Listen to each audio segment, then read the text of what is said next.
श्री गणेशाय नमः। ओम नमो भगवते वासुदेवाय।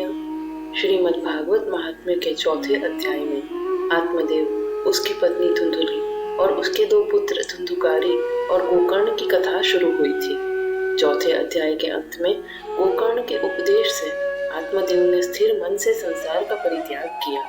वे वन में जाकर भगवत सेवा में प्रवृत्त रहे और अंततः श्री कृष्ण की प्राप्ति की। पांचवा अध्याय धुंधुकारी की कथा आगे बढ़ाता है। पिता की मृत्यु के बाद धुंधुकारी ने अपनी माता को बहुत डराया और संचित धन की मांग की। माता धुंधुली डर और दुख से व्यग्र होकर कुएं में गिरकर मर गई। इसके बाद भी धुंधुकारी बिना रुके पतन की ओर बढ़ता गया। वो कई दुराचारी स्त्रियों के साथ भोग में लीन रहने लगा और उन्हें खुश रखने के लिए चोरी भी करने लगा। इस प्रकार उसने बहुत धन एकत्र किया, जिससे उन स्त्रियों की मति और बिगड़ी। उन्होंने उसे मारकर उसका धन लेकर कहीं और चले जाने का निश्चय किया। उन्होंने उसके गले में रस्सी का फंदा डालकर उसे मार डालने का प्रयास किया, पर वह जल्दी मर नहीं रहा था। तब उन्होंने जलते हुए अंगारों के समूह उसके मुंह में डाल दिए। अग्नि की तीव्र जलन और अत्यधिक पीड़ा से व्याकुल होकर वह मर गया। फिर उन सब ने मिलकर उसके शरीर को एक गड्ढे में फेंक दिया। धन इकट्ठा करके वे स्त्रियां वहां से चली गईं और धुंधुकारी पाप कर्मों के फल स्वरूप बहुत बड़ा प्रेत बन गया। वह आंधी के समान भयानक रूप बनाए हुए दसों दिशाओं में इधर उधर निरंतर दौड़ता रहता था। कभी शीत कंपन तो कभी तेज धूप से पीड़ित बिना भोजन के भूख प्यास से तड़पता रहता था। कुछ काल के बाद गोकर्ण को लोगों से यह पता चला कि उनका भाई मर चुका है। गोकर्ण ने यह जानकर कि उनका भाई अनाथ होकर मरा है, गया में उनका श्राद्ध किया।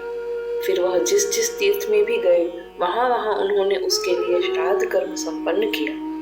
इस प्रकार तीर्थ भ्रमण करते हुए गोकर्ण अपने नगर लौट आए और घर लौटने की पहली रात्रि में ही उन्होंने जाना कि उनके भाई धुंधुकारी स्वयं के दोषों के कारण बहुत पीड़ादायी मृत्यु के बाद प्रेत बन गया है। गोकर्ण को आश्चर्य हुआ कि गया और उसके सिवाय कई तीर्थ स्थानों के श्राद्ध के पश्चात भी धुंधुकारी को मुक्ति नहीं मिली। धुंधुकारी अपनी दुर्दशा से मुक्ति की याचना करता है, तब गोकर्ण उपाय सोचने का आश्वासन देते हैं। गोकर्ण ग्रामजनों से बात करते हैं और सब मिलकर सूर्यदेव से उपाय पूछने का निश्चय करते हैं। सूर्यदेव बताते हैं कि श्रीमद् भागवत के सप्ताह का पाठ करने से मुक्ति मिलेगी। तब गोकर्ण ने श्रीमद् भागवत के पाठ का निश्चय किया। धुंधुकारी प्रेत रूप में कथा के स्थान पर पहुंचा। वहां उसने 7 गांठों से बंधा एक ऊंचा उठा हुआ बांस देखा। उसने कथा श्रवण के लिए बांस के मूल में बने छिद्र में प्रवेश किया और वहीं ठहर गया।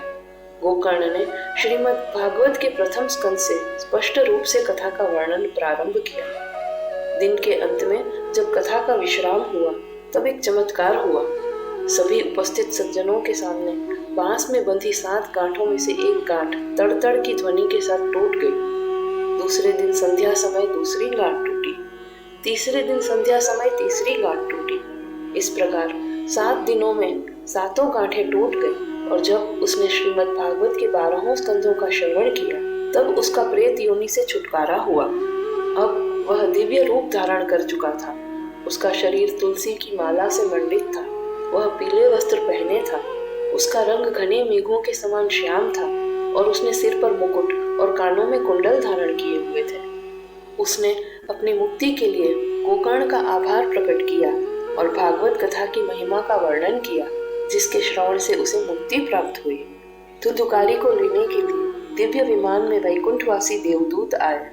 तब गोकर्ण को शंका हुई कि कथा श्रवण करने वाले सभी को मुक्ति क्यों नहीं प्राप्त हुई। तब वैकुंठवासी हरिभक्तों ने बताया कि कथा का श्रवण, मनन और चिंतन स्थिर और एकाग्र चित्त से विशेष रूप से किया जाना चाहिए।